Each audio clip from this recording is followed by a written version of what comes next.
Also felt a heartache in the closet. It was a dark and stormy night. Pins and needles down your spine.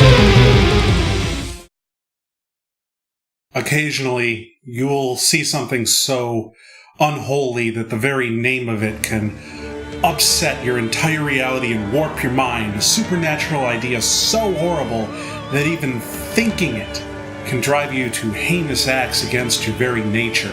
The horrors extend to your best friends, lovers, even your own family. But other times, it's just a generic teen horror movie with the dumbest goddamn name you could ever think of. The Bye-Bye Man. The movie is loosely based on The Bridge to Body Island, which is a chapter from The President's Vampire, Strange But True Tales of the United States of America by Robert Damon Schneck. The chapter itself is actually a very interesting read, spending more time discussing and analyzing the Bye-Bye Man as a fictional character and breaking down his symbolism than relaying a narrative story. Though, if you're looking for the book on Amazon, it has since been renamed for the eponymous Bye-Bye Man to tie into the movie. And while the movie never really stood a chance at the box office in the face of the internet's relentless, albeit deserved, mocking of its name, if it was actually any good at all, it would have had very good odds of becoming a modern cult hit. Unfortunately, it was just a blandly delivered, tepid wash of overworn teen and supernatural slasher tropes, and while it certainly doesn't help that the movie was originally written and shot as a rated R feature, but edited down to PG-13 after the fact, the problems with it run far deeper than that, and the differences between the unrated and theatrical cuts are actually very minimal. Friends and fiends, this is the worst side of modern horror. Let's take a look at The Bye-Bye Man. Arriving in Wisconsin in late 1969, where a man in what I'm sure is a very lame sweater vest pulls up to this house. I do somewhat admire the washed-out pastel look of the colors here, like they're going for something that's obviously non-threatening, but covering up something horrible. And if we're feeling generous, like the name The Bye-Bye Man itself.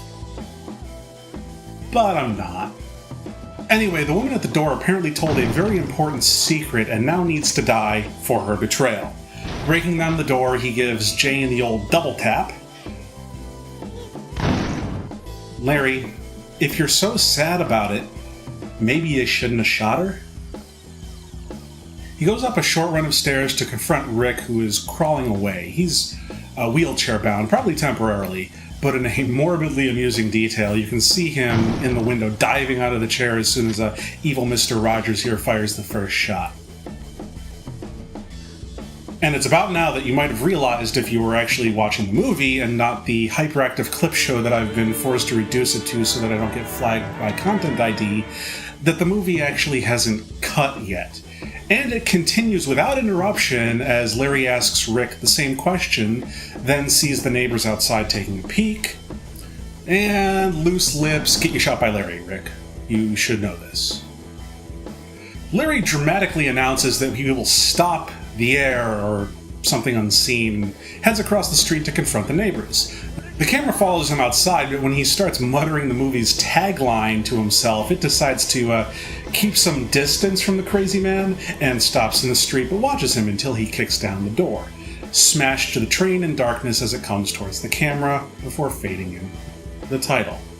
This is how it plays out in the unrated cut, which is actually pretty well done. I mean, I'm not super thrilled with the composited blood in some of these shots, but I understand the need for it when you're trying something as ambitious as a long Steadicam oneer in a small studio horror flick.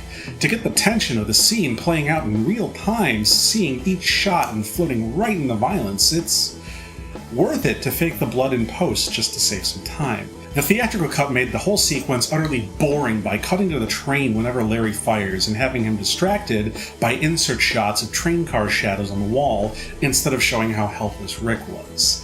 Even the train bit at the end is cut more randomly rather than being allowed to linger for the sake of atmosphere. The theatrical cut also plays up the Bye-Bye Man by flashing his face on the screen, which is just unnecessary. Generally speaking, showing more of something rarely makes it scarier. Now in the present, at a college campus we meet our three main characters. John is single and friends with couple Elliot and Sasha. He's renting a house off campus and they're moving in with him because he and Elliot are best friends and he needs help to afford the rent. Though looking at it, I'm not entirely sure he should actually be paying anything. I think to find this house, the producers just hopped on Zillow for stereotypical haunted house and then rented whatever cost the least. Wait, hold on, is that a sleeping bag or just a blanket? Okay, John, your first house cleaning task may be to fight a hobo to establish dominance. They try to make the best of the shape of the house and were treated to banter in various locations. A large bedroom, the bathroom while John is peeing. I've definitely seen bigger. The kitchen. Elliot has a tragic backstory that will never be mentioned again, and banter. They continue to the basement where they find all the furniture that the landlord claimed would be available. Elliot apparently attempts to confirm that the girlfriend he's moving in with is actually going to be moving in, and then John looks on with pride as they kiss. You know, between this and the water sports, these three have a very strange relationship. I've definitely seen bigger. The unrated edition includes a moving in montage that's cut short by things going bump in the mid-afternoon, so that way you know they won't actually be creepy. And it turns out that in addition to the shoddy electrical, bad floors, missing chunks of ceilings, and possible vagrant settlement, this house also has clunky plumbing. They probably left it out of the theatrical cut because it doesn't really add much except spending more time with the happy couple before they get haunted. With the prologue finished up, we start getting into the first act where Elliot is delivering a brief monologue about the symbolism of flipping coins, which really just serves to establish that coins exist in this film. Moving on, they're getting ready for a housewarming party, and I think that if the Bye Bye Man didn't show up at this point, we'd still get to watch Elliot slash some folks up, which would at least be way less complicated. Now that coins have been established, we hear one fall, which is used as a bit of a misdirect. After that, Elliot's older brother Virgil arrives to deliver some booze as a housewarming gift. Virgil also brings along Elliot's niece, Alice, who has her own housewarming present. More booze. Bit of a one-note family, but yeah, hey, it's college. Also, Virgil, Dante's Guide Through Hell, and Alice. Hey, Elliot, you're about to have a very strange trip. Later that evening, they're having that housewarming party, and Elliot is talking up Sasha and their love to his brother, while John slides up to grind with her. Before a cheating roommate porno breaks out, they start a game of beer pong, while Alice goes exploring through their alcohol-fueled house party. None of these college kids seem to think that it's too awkward to have an unattended child wandering around, and she makes it upstairs, randomly trying rooms until she finds Elliot and Sasha's. Then because, as we know, doors are evil, I guess little doors means just a little evil. Alice just misses the demon dog that has already taken up residence in Elliot's closet despite having no real reason to have done so yet. But this is the sort of shit that happens when your movie just doesn't feel like having rules. Anyway, we pay off the coin foreshadowing by having one fall from the back of that nightstand, so she takes it and walks off while the movie teases that the coin has something to do with the Bye Bye Man. Then, because they put it in the script, she runs back into the room, leaves the coin, and makes sure to let Elliot know that she decided not to randomly take his things, so now he's curious about the nightstand. As the party begins to wind down, John's convinced Elliot to play some drunken nighttime baseball, so he goes to change and finds the coin that Alice left on the nightstand. He tries to put away, but I guess it doesn't take, which gives him a reason to pull the drawer looking for the hole. There's some creepy paper lining the bottom of the drawer that he pulls off, revealing the name of True Terror carved into the wood. And even Elliot looks at this and just thinks, what is this Mickey Mouse shit? And that is the real problem here. Without any context, the name is absolutely stupid. We might as well call him Eric the Spooky Guy, or Timothy for all the fear it inspires. Outside, they are, in fact, batting a Nerf football around in the middle of the night during the Wisconsin winter. But when the party disbands, they move back inside, where Kim, your standard vaguely goth, vaguely spiritual girl from English class, is going to be smudging the house and doing a cleansing because Sasha's already a bit creeped out by the place. Banter, sex joke, banter. Okay, now that the house has been paranormally spruced up, they hold a seance so that it can get all nice and infested again. Elliot is doubting at them aggressively, but is berated into going along with it. Kim gives them several different spirit messages, switching gears whenever pressed until Elliot suggests some psychic party games. Where did I hide it? And is it bigger than a bread box? Kim gets it right, but then the spirits are tired of being sidetracked and try to get the plot back on the rails by repeating the tagline of the movie. Who say or think what? And oh, Elliot knows the answer to this. Eric the spooky guy. Yeah, okay, fine. Bye-bye, man. You're doomed. Doomed. The four of them break to sleep it off while the floaty cam tries to establish some mood. Elliot wakes up and psychs himself out looking at the coat rack in his room. The curse has begun sowing the seeds of jealousy, and Elliot hears Sasha say that she loves John. But before he can wake her up to follow up on that, he hears something and goes downstairs to look around. Kim and John are banging away downstairs, but before Elliot can pop in to give John a thumbs up or something, he's distracted by more noises and sees a light on outside. Sasha has also come down to check it out, and then we just smash cut to the morning where John is really disappointed he didn't get any words of encouragement from his bro last night. Apparently it was such a crushing blow he wasn't able to perform. Kim wants to try round 2 back at her place, but the same curse that's making Elliot paranoid is making John see Kim as gross and rotten. Back at the house, Elliot is making sure that the dead Kennedys get every penny of that product placement money, and notices some large claw marks outside, figuring they were made by whatever he heard last night.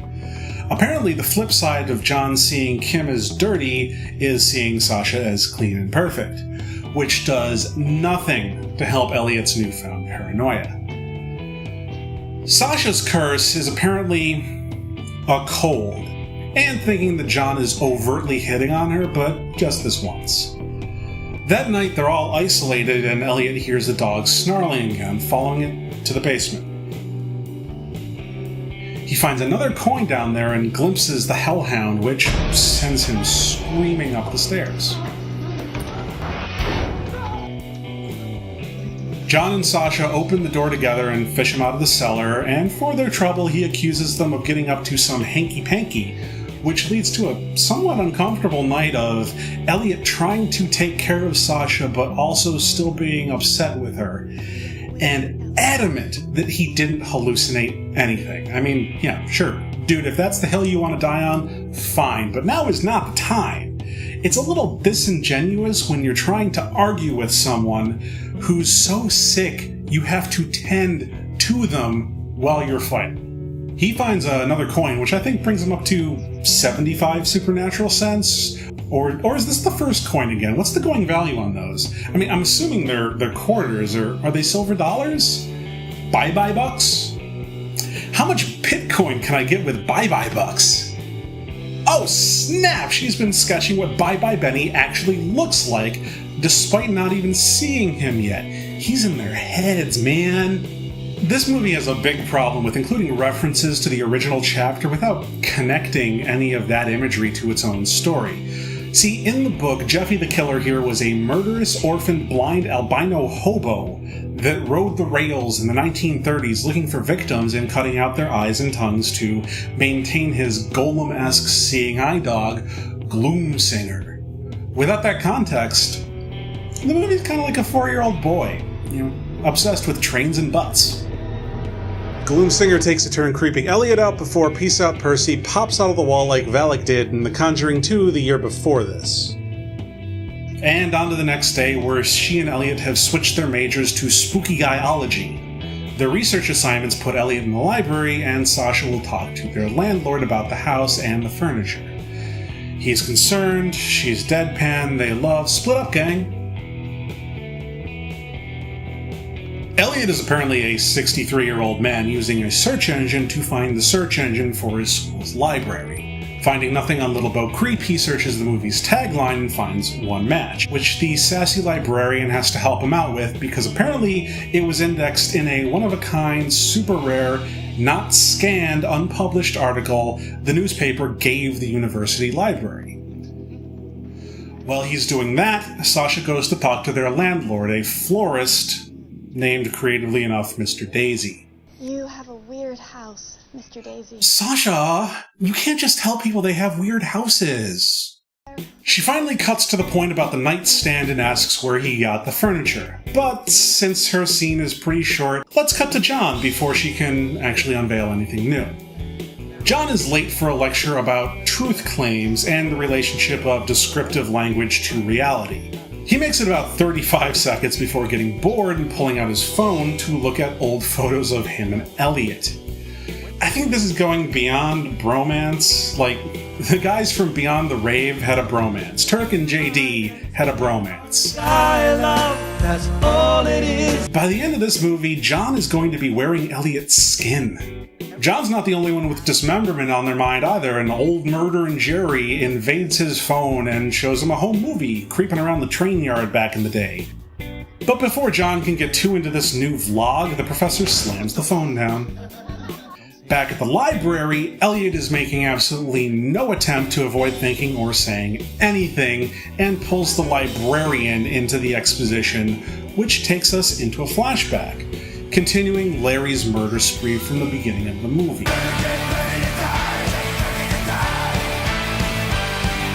Not one to break from tradition, Larry does his usual thing after breaking into the house. Who'd they tell? Shoot, shoot, blood. Satisfied that he's killed everyone that has heard the name, Larry tries to finish himself off, only to find he's already used up all of his ammo. As he looks around for another method of execution, Gloomsinger wanders in and starts chowing down the faces of Larry's victims. Terrifying Timothy appears and Larry defiantly chugs a frosty pint of prehistoric Drano right in his face.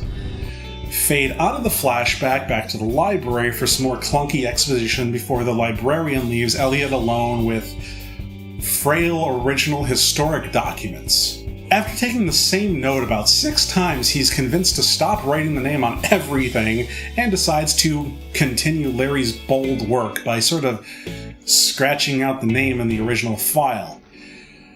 Apparently, El Adios Hermano is done running up John's data plan with streaming video and shows up to play some peekaboo with Elliot.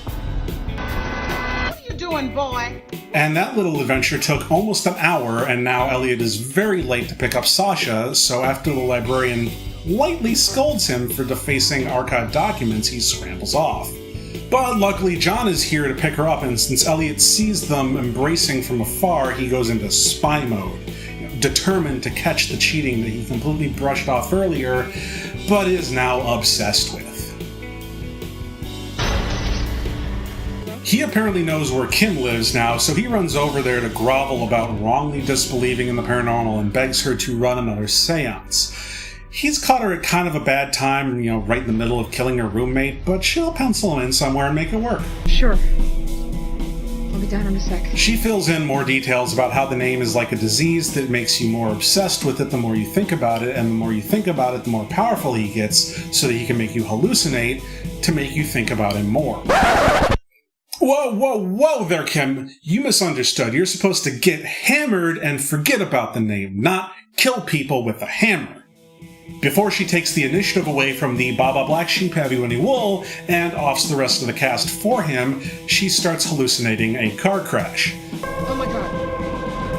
Stop! Despite just being utterly convinced she needed to figure out how to fit bludgeoning a university librarian to death into her afternoon schedule, Kim cares deeply for the safety of this family. And yeah, okay, I get that the roommate, librarian, Elliot, etc. are infected, and this is just a family of innocents trapped on a train track, but some hesitation one way or the other, just to buffer the whiplash between murderous intent and altruism, would seem appropriate. Yep, the hammer is real, and just to make sure that he looks as insane as possible, Elliot keeps holding on to it while running down the road trying to keep Kim from running into the oncoming train she doesn't seem to see. But despite everyone's best efforts, she stops right in front of the train and gets smeared down the next quarter mile of track while Elliot watches. John and Sasha don't get to the scene until well after dark, and then Elliot catches them up.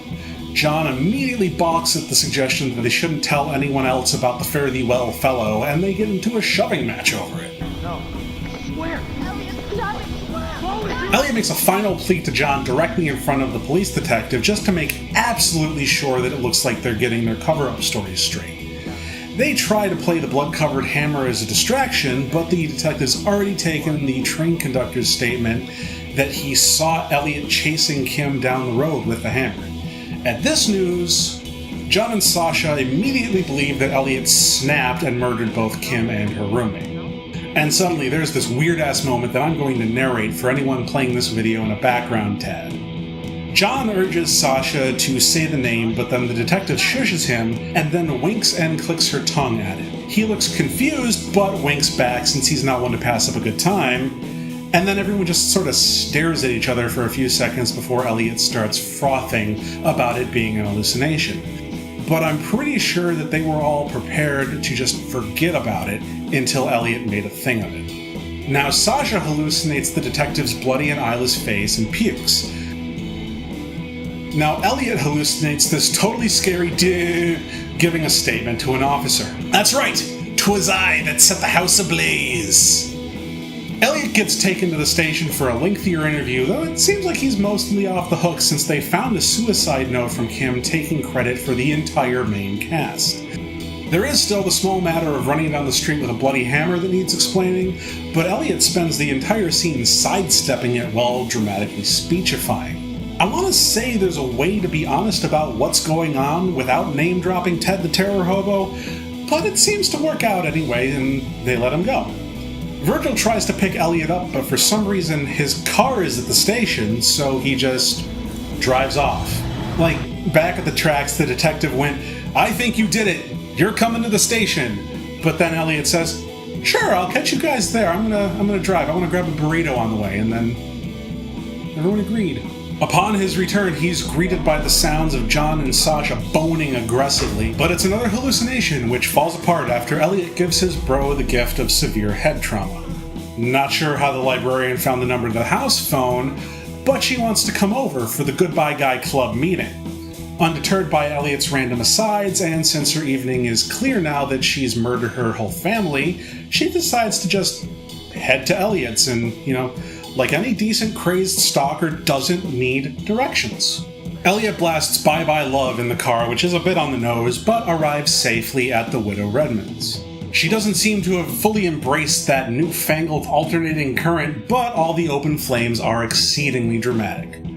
They chat by the fire and she describes how Larry scrawled the tagline all over everything before running off with a shotgun. Seriously, what the fuck, Larry? Though, now I wonder if the name was written on any of the other furniture. Like, is that couch cursed now?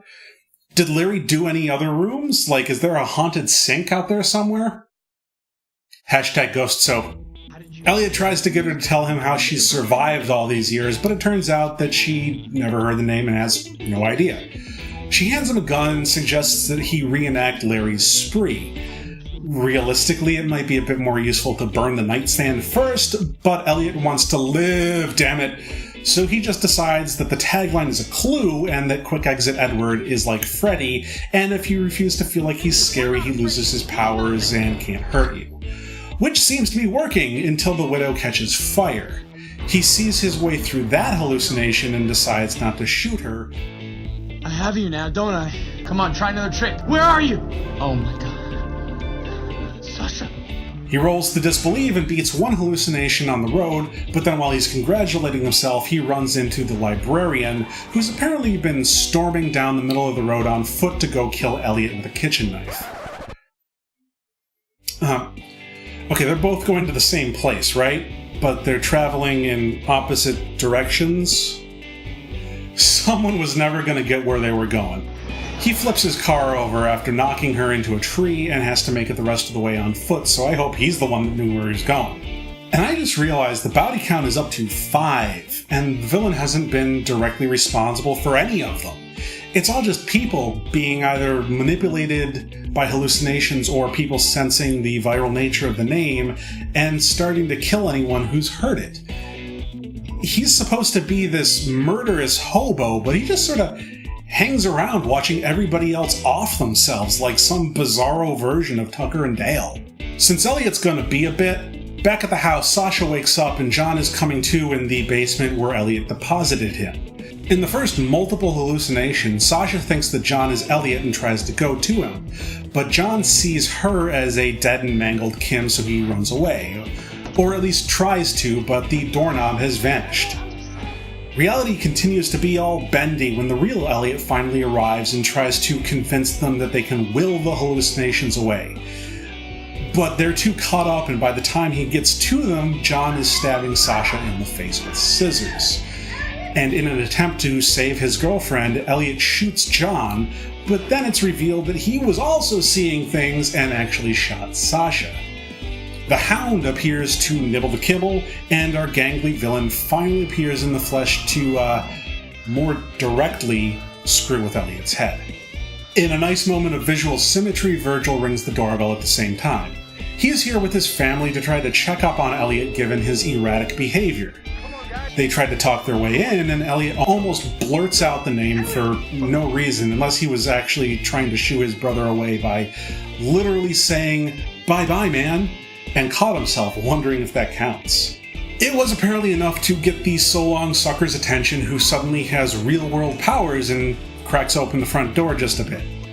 Virgil sends Alice to go pee in the woods to get her away from the clearly unstable situation developing at the door here, and now Sasha's corpse flies down the stairwell to freak Elliot out, who actually slips up and says the whole name, but Virgil doesn't do it. They stage a somewhat artsy shot of a shadow approaching Elliot, who just ups and shoots himself to save his brother.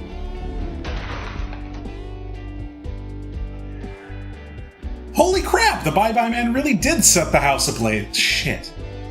I think the implication here is that the lamp that got knocked onto the bed during the struggle caught fire, but it's so poorly established that it seems like the house is on fire now for purely dramatic effect. Virgil goes to look for Alice so she doesn't have to see anything and finds her in the car. When she realizes the house is on fire, he tells her that fire can't hurt Uncle Elliot anymore. And man, is she going to have a hell of a realization about that one in a few years after some therapy. And again, emergency services are here, and the detective is being scolded by some uppity beat cop who's pinned the blame for everything, including the murder of the librarian's family, on Elliot. While she's sorting things out there, Virgil and Alice are on the road, and the movie is obviously hinting that she found the name on the nightstand while she was peeing, which is odd because I thought Elliot threw it in the creek. So, not? Or supernatural evil picked it up and put it back on dry land. Either way, it's a red herring because it was too dark for her to read, and they drive off safely into the waiting arms of powerful psychiatric medications and years of public shaming for their relation to such a prolific killer. But wait, there's more! And the movie has a second ending where John has apparently survived and is being wheeled out. The detective begs him to tell her what they've been not saying the whole time, and he finally lets out the name, and now the entire precinct is probably going to get cursed, and to be completely honest, that sounds like a much more interesting movie. It'd be interesting to get another take on viral ideas with more budget than Pontypool had. I guess Pulse did something similar, but I remember that movie being a bit more abstract about what was going on. Anyway, it's not something that gets done very often, and this flick really failed to do anything out of the standard supernatural killer mold. But, what happens if the Bye-Bye Man ends up in an official police report? That's digital now, and you can't just hide it or delete it. And given that at least 8 people have been killed and a house is burned down, this is making the news with good odds that someone finds the name, especially after the emergency personnel who just heard the name go down. You know, the police file leaks, or the detective or the firefighter who just heard it let it slip, something. The Bye-Bye Man is viral enough without the internet, so as soon as he ends up online, that's basically a real creepypasta. And here's the thing that gets me. The original source for the story isn't a narrative that they just adapted for film. It's got a short retelling of a few things that happened to some folks that seemed related, and then a lot of discussion of what the urban legend might reveal about society at the time that it was created. So, without any rails to stick to, there was room to do almost anything with the story, but they made it into a generic teen horror flick. But when you have something as formulaic as a supernatural being tormenting teens, you need something more than just window dressing to hold everything together. Without making any of the backstory part of your story, you're basically playing Mad Libs and putting creepy shit in blanks without a feel for why. It's just baffling to me how many elements of the story they included without any context. The dog, the sack, the trains, the missing eyes and tongues, etc.